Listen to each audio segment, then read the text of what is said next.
Tecnológico Nacional de México, Instituto Tecnológico de la Cuenca del Papaloapan.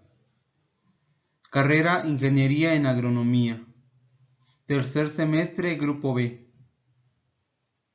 Asignatura Microbiología. Equipo Chávez Martínez Cristian Josué Sánchez Urías Carlos Esaú. Bienvenido al tema de protozoarios. Para iniciar con el tema de protozoarios, primero describiremos brevemente lo que son los protozoarios.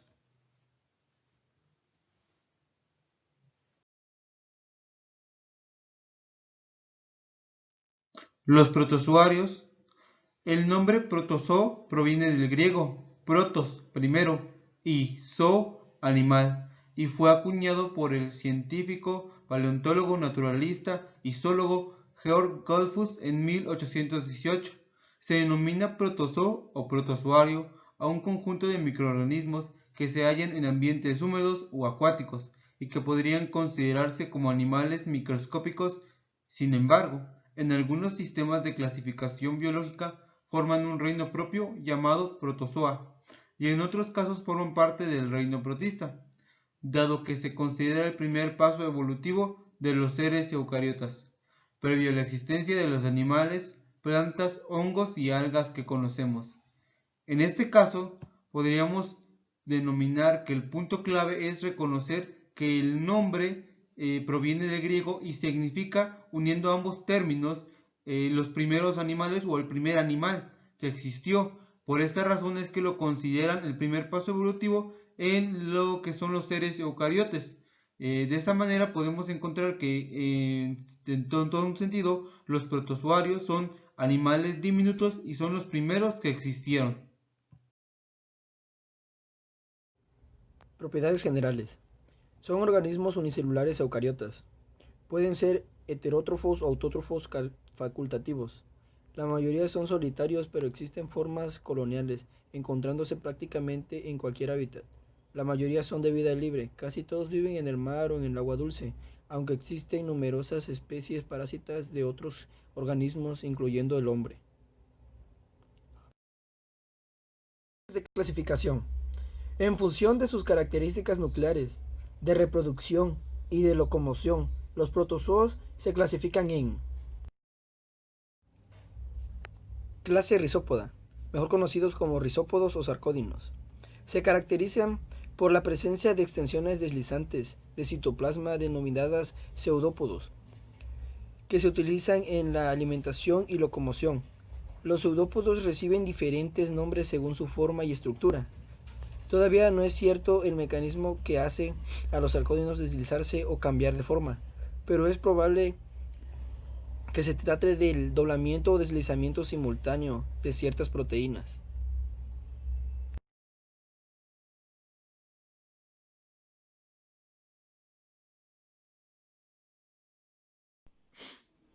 Clase Mastigófora, mejor conocidos como mastigóforos o flagelados.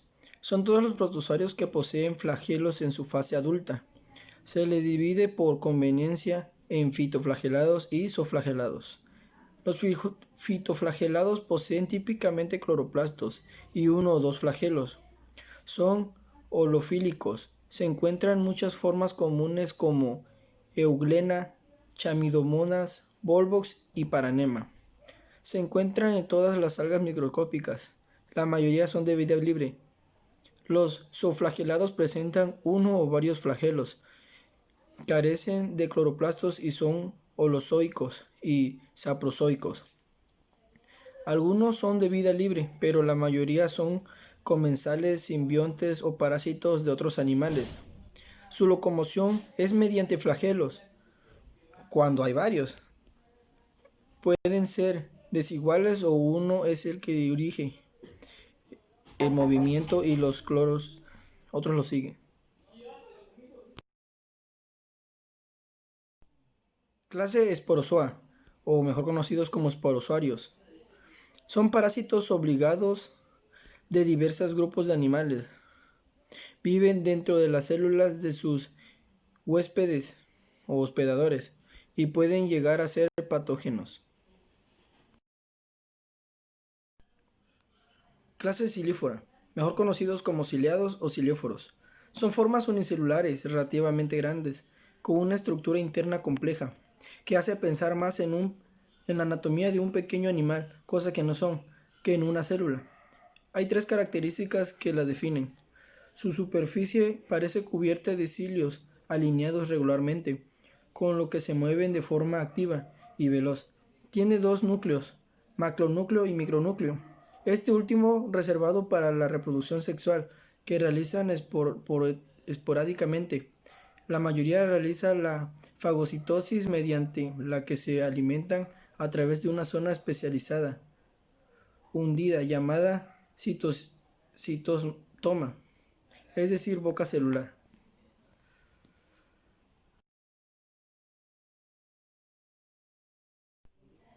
Nomenclatura y taxonomía. George Goldfuss propuso una clase protozoa, conocida como los protozoos, en 1820 dentro del reino animales, en la cual englobaba a los infusorios, conocidos como los Silífora, y a los Litiozoa, es decir, los caracoles y los Fitozoa. Las formas unicelulares pigmentadas y fotosintetizadoras y los Denucinae, las medusas y sus parientes. Este concepto no tiene nada que ver con el de 1964 de Honeybear, porque solo los ciliados son comunes y ambas definiciones.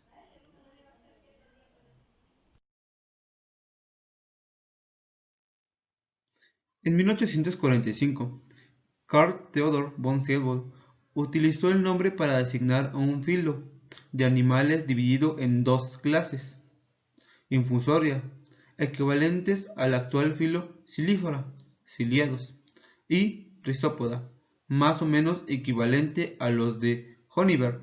Von Siebold los describió como animales unicelulares, una definición que ha acompañado al grupo hasta su reciente abandono. Hay que tener en cuenta que en esos años estaba recibiendo su consagración la teoría celular.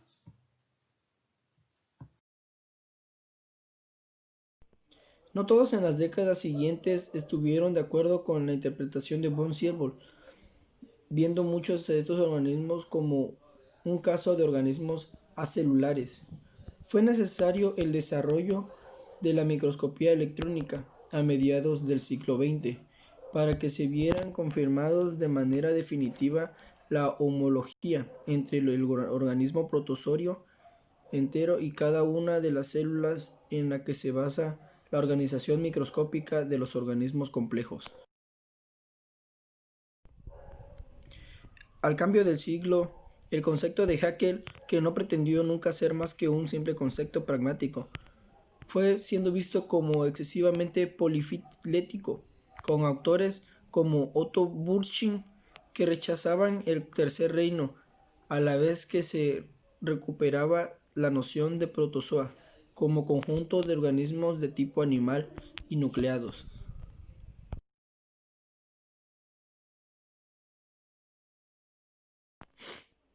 Taxonomía. Reino protista, subreino protozoa. Phylum Sarcomastigófora, subphylum Mastigófora, subphylum Sarcódina, Phylum Apicomplexa, Levine 970, clase Sporozoa.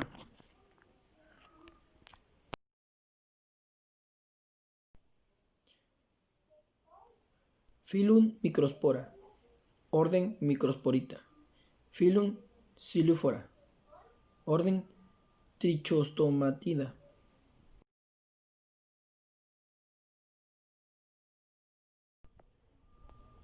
Phylum Sarcomastigófora, subphylum Mastigófora, orden Trichomonadida, género Trichomonas, T. vaginalis, género Pentatrichomonas, P.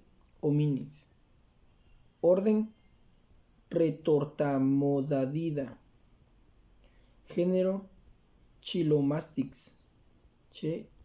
mesnili, género Retortomonas. R. intertinalis. Orden Diplomodadida. Género Guardia. G. lamblia. Stiles 1915.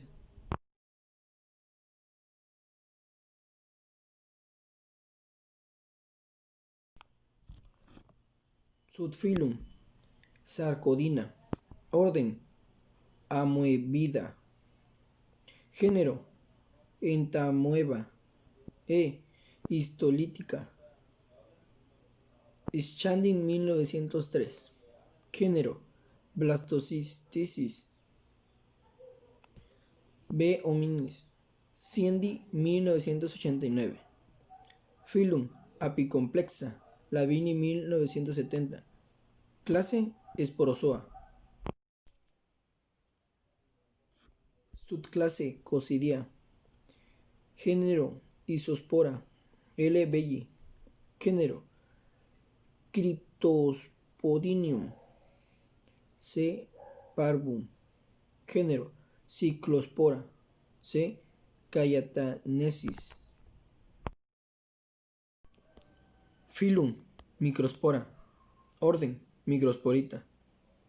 Género Encephalitozoum. Intestinalis. Género Enterocitozoum. Bienesusi. Filum Silífora. Orden Trichostomatida. Género Palantidium. B. coli. Marstein 1857. En resumen, los protozoos se incluyen dentro del subreino Protozoa y constituyen los organismos más primitivos que existen. La mayoría de ellos son unicelulares de tipo eucariota, es decir, provistos a un citoplasma que se haya separado del exterior y del núcleo por sendas membranas plasmáticas y nuclear, respectivamente.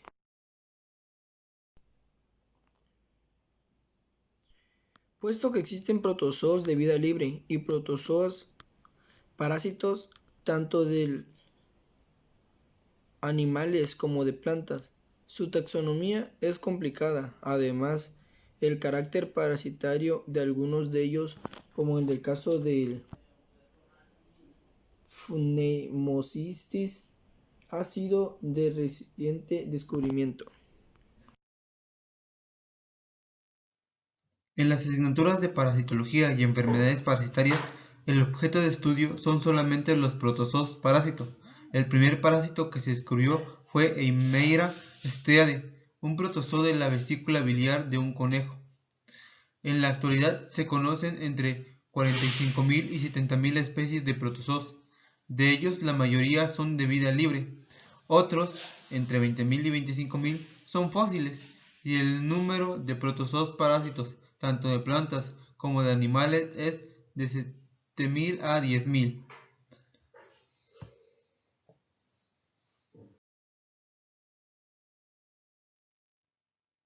Dentro de los protozoos parásitos animales existen grupos como los apicomplexos, donde todos los integrantes son formas parásitas. Otros grupos están integrados por formas de vida libre y de vida parasitaria. Tal es el caso de los flagelados, de los cuales la sexta parte son parásitos y el resto son formas de vida libre.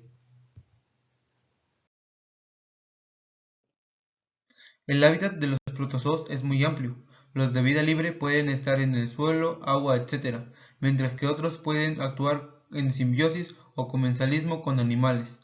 Por ejemplo, determinados protozoos ciliados que viven en la panza de los rumiantes sin causar ningún problema.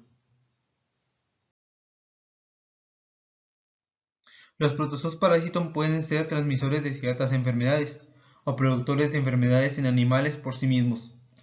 Algunos de los más patógenos son Plasmodium, agente causal de la malaria, y Trypanosoma, productor de grandes pérdidas en la ganadería. Muy bien, hemos llegado al fin de lo que son los temas de nomenclatura y taxonomía. Y de manera muy general vimos cómo es que nosotros utilizamos lo que es la nomenclatura binomial para crear lo que son los nombres científicos de las diferentes especies de los diferentes organismos. En este caso se le considera nomenclatura binomial, ya que ocupamos dos términos para crear lo que es el nombre científico, los cuales provienen de lo que es la especie y el género. Pero también nos adentramos un poco en la historia de cómo es que surgió lo que es la nomenclatura para el caso de los protozoarios.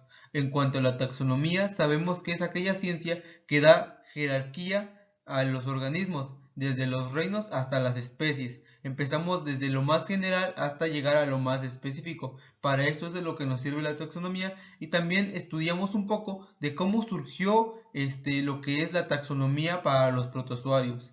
En las siguientes diapositivas estudiaremos lo que es estructura, reproducción y pues seguiremos adelante. Ahora entremos en el tema de estructuras de los protozoarios. Los protozoarios son un grupo sumamente diverso, cuyas características fundamentales son tamaño microscópico y forma variada. En su mayoría, los protozoos miden entre 10 y 50 micrómetros, pero algunas especies pueden crecer hasta 1 milímetro o más. Sus formas, en cambio, oscilan entre amorfos, como la ameba, o de forma alargada y ovalada, como la paramecium. Son organismos unicelulares. Su cuerpo es una única célula, dotada de organelos y estructuras diversas, que cumplen funciones nutricionales, móviles, etc. Poseen movilidad propia y se desplazan a través de flagelos, cilios o del alargamiento de su citoplasma, como si fueran dedos. Membrana plasmática. Los protozoos están rodeados de una membrana plasmática, que además de su actividad limitante y receptora, es capaz de controlar de manera selectiva la entrada y salida de moléculas y materiales. En los protozoos parásitos, así como en la mayoría de las células animales, la superficie se halla recubierta por una envoltura glicoproteica, denominada glucocálix, una capa activa que protege a la membrana y que está formada por glucoproteínas, glucolípidos y polisacáridos.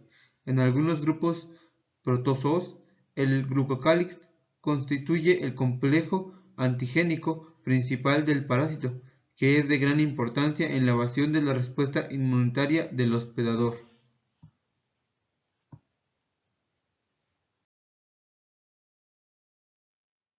Al microscopio electrónico, la membrana plasmática se observa que está formada por tres capas, porque la porción lipídica central, electrolúcida, está demacrada por las capas interna y externa de naturaleza proteica, electrodenesas.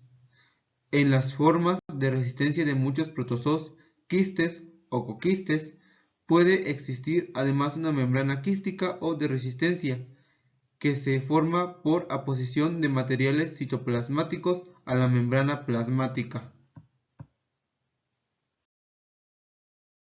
Citoplasma. Bajo la membrana plasmática se encuentra el citoplasma, constituido por dos partes.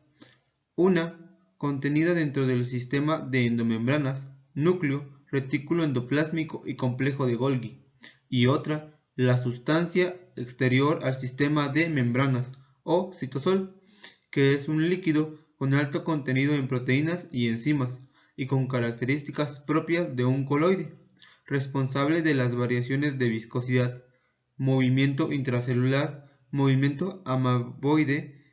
En esta matriz citoplasmática se localizan los elementos estructurales, citoesqueleto y organulos de membrana. Citoesqueleto y organulos de membrana. El citoesqueleto está constituido por microtúbulos, microfibrillas y microtrabéculas, que forman un armazón en el que se sostienen las proteínas estructurales, enzimas y ribosomas. Los organulos de membrana son estructuras más o menos permanentes, de origen diversos y con funciones definidas, que se encuentran formadas por membranas. De ahí su nombre. Son las siguientes. A. Mitocondrias. Son organulos presentes en todos los protozoos aerobios, que proporcionan la energía para las actividades biosintéticas y motoras de los protozoos. En su interior presentan crestas tubulares, que engloban especies de gran interés parasitológico, y por tanto su superficie varía según las necesidades fisiológicas del protozoo.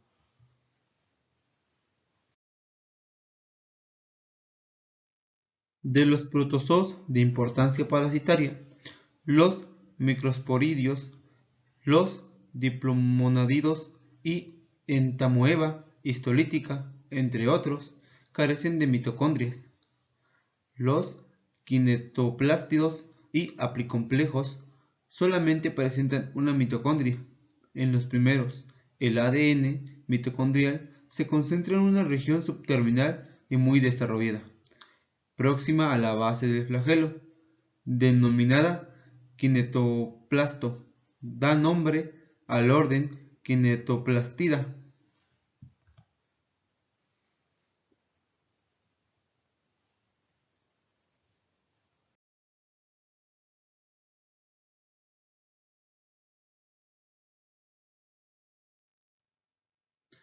B.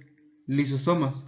Son depósitos que contienen enzimas hidrolíticas elaboradas por los ribosomas del retículo endoplásmico, que se utilizan para la digestión intra o extracelular. Presentan un polimorfismo considerable. Lisosomas primarios o organelos de almacenamiento. Lisosomas secundarios. Fagolisomas o vacuolas digestivas, que resultan de la asociación de los lisosomas primarios que contienen material fagocitado. En el interior de ellos, el material es progresivamente digerido por las enzimas que contienen. Si el material procede del exterior, se habla de heterofagosomas. Si pertenece a la propia célula, citolisosomas o autofagosoma. Cuando la digestión es incompleta, se forman cuerpos residuales que se excretan. C. Vacuolas. Son vesículas que pueden ser permanentes, como las contráctiles o pulsátiles con función osmorreguladora, o bien formarse en un momento determinado. Dentro de estas últimas se encuentran las vacuolas digestivas, que se originan por invaginación y posterior estrangulación a nivel de una determinada porción de la membrana plasmática. Convencionalmente se dividen en vacuolas digestivas, fagocíticas, que incluyen partículas alimentarias grandes, y en pinocíticas, cuyo contenido suele estar constituido por materiales alimentarios, invisibles en disolución. Las especializadas en eliminar al medio los productos de desecho se denominan vacuolas de excreción.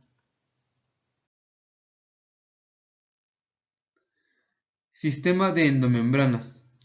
Ocupan el citoplasma fundamental, dividiéndolo en numerosos compartimientos y secciones. Los principales componentes son la envoltura nuclear, el retículo endoplásmico y el complejo de Golgi. A. Envoltura nuclear. Está formada por dos membranas concéntricas, separadas por un espacio perinuclear. Por medio de ella se controla el paso de iones y macromoléculas, de manera muy selectiva entre el núcleo y el citoplasma. B. Retículo endoplasmático.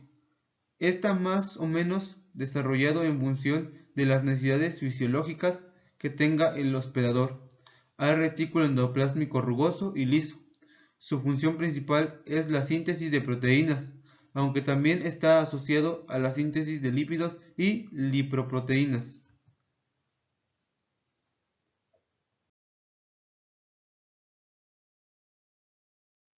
C. El complejo de Golgi. Es una porción diferenciada del sistema de endomembranas. Está espacial y temporalmente relacionada con el retículo endoplásmico, por un lado, y con la membrana plasmática por medio de vesículas secretoras, por otro. Su función principal es la secreción de las proteínas y las enzimas contenidas en los lisosomas y peroxisomas. Está muy desarrollado en los tricomonadidos. Constituye lo que se conoce como aparato parabasal. En los apicomplejos es el responsable de la formación de estructuras de penetración en la célula hospedadora. como son las rhoptrias y las micronemas.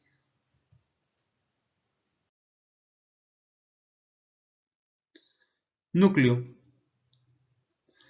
En las células eucariotas, el núcleo y por tanto el ADN que contienen los genes está separado del citoplasma por la envoltura nuclear. En su interior puede presentar uno o varios nucleolos con un alto contenido de ARN y proteínas. Clásicamente, los núcleos se dividen en varios tipos morfológicos según su aspecto.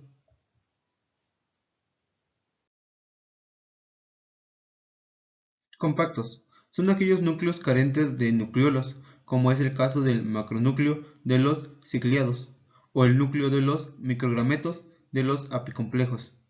Vesiculosos se caracterizan por la presencia de uno o varios nucleolos, no se tiñen homogéneamente y pueden ser a su vez de dos tipos. Tipo 1. Son núcleos con carizoma rico en ARN y por tanto Feulgen negativo y gránulos Feulgen positivo, adosados a la cara interna de la pared nuclear. Tipo 2. Presentan endosomas Feulgen positivos que se hallan distribuidos por todo el espacio nuclear.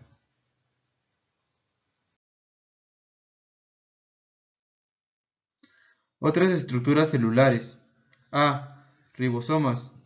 Son partículas esferoidales compuestas de dos subunidades y constituidas por ARN ribosómico y proteínas.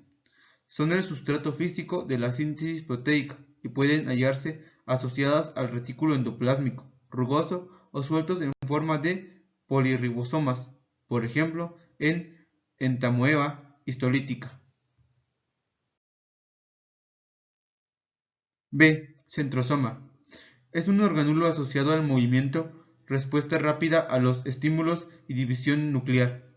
Al microscopio electrónico están constituidos por dos unidades, centríolos en la microscopía de luz visible, cilíndricas o hemicentrosomas dispuestas en ángulo recto y formadas por 9 tripletes de microtúbulos. El centrosoma juega un papel importante en la organización del núcleo durante la mitosis, así como en la función que se deriva de estructuras tales como flagelos, cilios, costa, pelta y organulos receptores ambientales.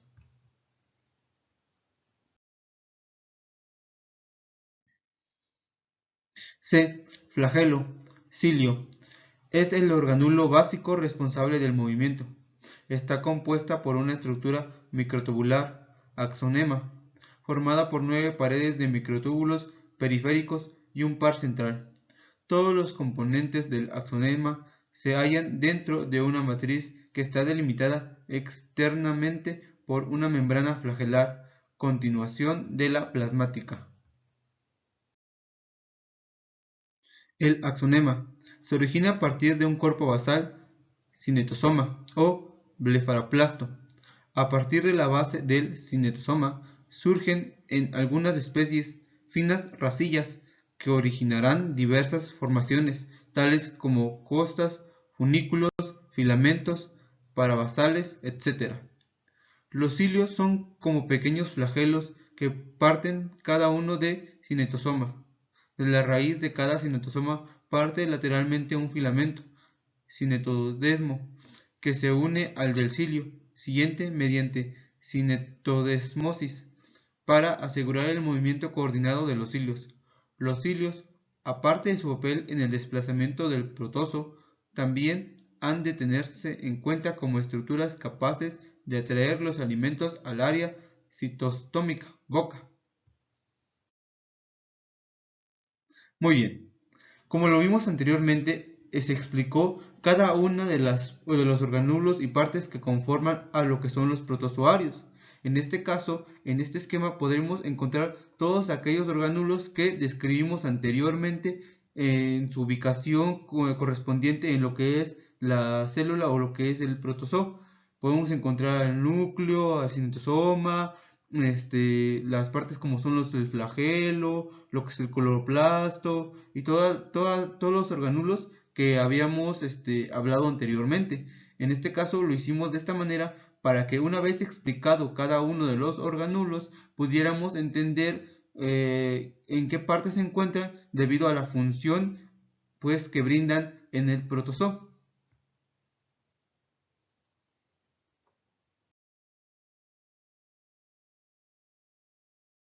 Ahora entraremos al tema de la reproducción de los protozoarios.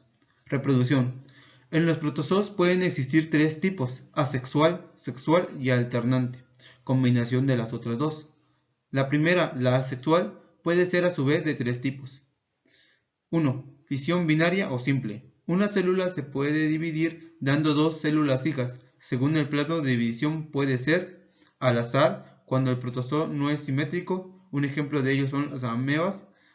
Simetrogónica, si se sigue un plano longitudinal. Esta a su vez puede ser simple o por fisipartición, o múltiple, originando figuras en roseta como los flagelados.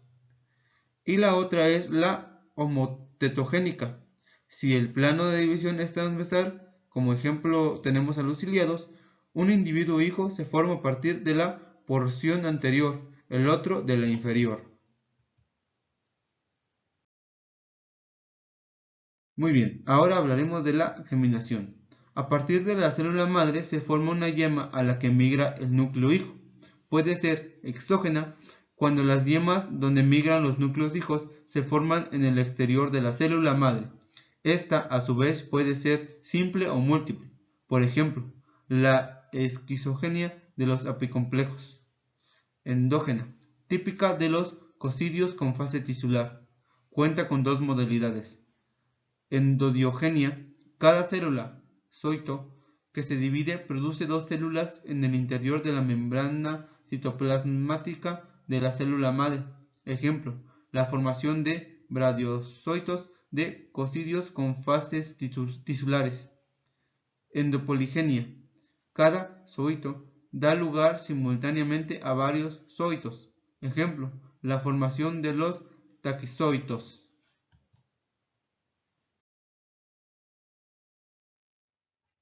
Esporulación. Es un fenómeno mixto de resistencia y multiplicación.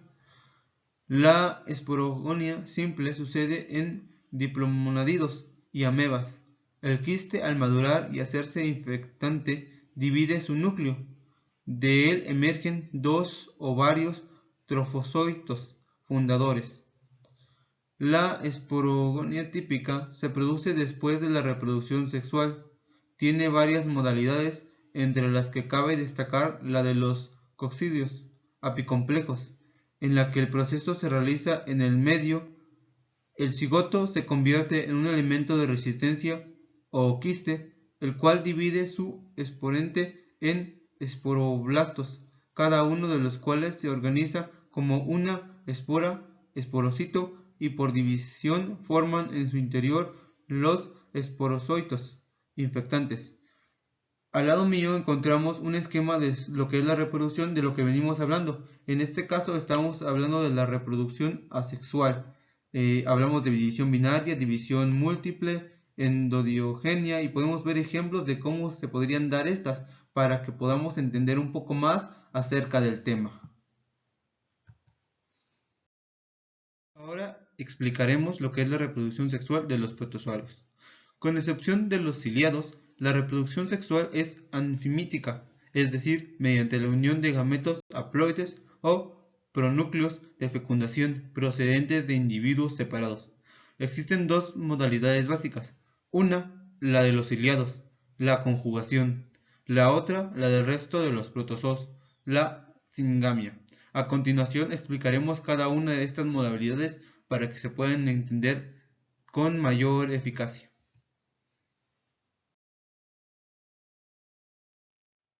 La singamia es la fusión de gametos, es decir, células segregadas como gametos que se fusionan entre sí. En los protozoos, al no haber separación entre lo somático y lo germinal, en un momento dado todo el organismo se transforma en gamonte, originando un gameto femenino o varios gametos masculinos. Cuando los gametos son aparentemente iguales, el proceso se llama isogamia. Si los gametos son diferentes, el proceso se conoce como anisogamia. En esta última, convencionalmente, se llama microgameto al más pequeño y móvil, muchas veces flagelado, y macrogameto al más grande, con reserva en su citoplasma y que permanece inmóvil.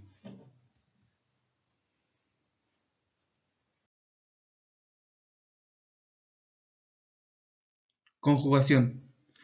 Los organismos se aparean e intercambian material nuclear, después los individuos se separan y tiene lugar la reorganización nuclear. No hay, por tanto, fusión de células como en la singamia, sino solo de núcleos. Aquí a mi lado podemos encontrar un esquema que nos ayudará a explicar y a entender y comprender mejor lo que ya pues hemos visto. En este caso, la reproducción sexual se puede decir que se explicó por conjugación, que acabamos de verlo, y por reproducción esporogónica. En el esquema podemos ver uno de los pasos y cómo estos van siguiendo un ritmo en orden para poder llegar a lo que es la reproducción de los protozoarios. Cada una de las etapas está ordenada y vemos cómo es que pues se llevan a cabo. Ahora, a continuación, en las siguientes diapositivas explicaremos lo que es la importancia tanto ecológica, agronómica, de los protozoarios. Sigamos. Importancia de los protozoarios. Los protozoos juegan un papel ecológico importante, forman un eslabón de la cadena alimenticia. Son productores de materia orgánica, depredadores naturales de bacterias, principalmente gram negativas. Conforman el zooplancton en mares, océanos y cuerpos de agua, donde representan la conexión trófica entre los productores y recicladores de nutrientes. Aparte del valor intrínseco que poseen, el valor económico se ve reflejado en los procesos industriales, bioinsecticidas y de transformación, tratamiento de aguas residuales, bioremediación, y la importancia que tienen en la salud como agentes infecciosos causantes de la malaria o la amibiasis. En este caso, destacamos que los protozoarios son importantes en 3 puntos fundamentales: la ecología, la industria y la salud. En cuanto a lo que se refiere a salud, podemos tomarlo en cuenta tanto como de humanos como de animales, y por eso es que también partimos de ahí a la importancia agronómica, ya que pues al ser agentes de diversas enfermedades, por estar como hospederos dentro de los hospedadores, que son los animales que se utilizan diariamente como el ganado, en ese caso pues notamos que la importancia está en que al afectarlos directamente pues se ven perjudicados lo que es la agricultura y ganadería. El impacto principal de la función que desempeñan los protozoos en el suelo se ve reflejado en la disminución de la población bacteriana. Además, interfieren directamente en el crecimiento de plantas superiores, ya que en la ingestión de bacterias con la asimilación de nutrientes vegetales pone en riesgo la disponibilidad de los mismos para que sean aprovechados por las plantas. En este caso encontramos aquí ya una de las desventajas que proporcionan los protozoarios en cuanto al suelo. También contribuyen a la descomposición de la materia orgánica en el suelo, y al coexistir con bacterias metanogénicas se produce gas metano como resultado de la actividad de dichas bacterias sobre los productos de desecho de los protozoos. En este caso podemos encontrar que los protozoarios interactúan de muchas maneras en cuanto a la agricultura. Es por ello que es de suma importancia el conocer a todos estos organismos, para que de esta manera logremos identificar en qué punto nos están afectando en cuanto ya sea la agricultura, ganadería y cosas por el estilo, para que de esta manera logremos pues enfrentar los problemas que puedan presentársenos en cuanto a nuestros trabajos. Muy bien, esto ha sido todo por nosotros. Esperemos que la presentación les haya gustado y muchas gracias por su atención.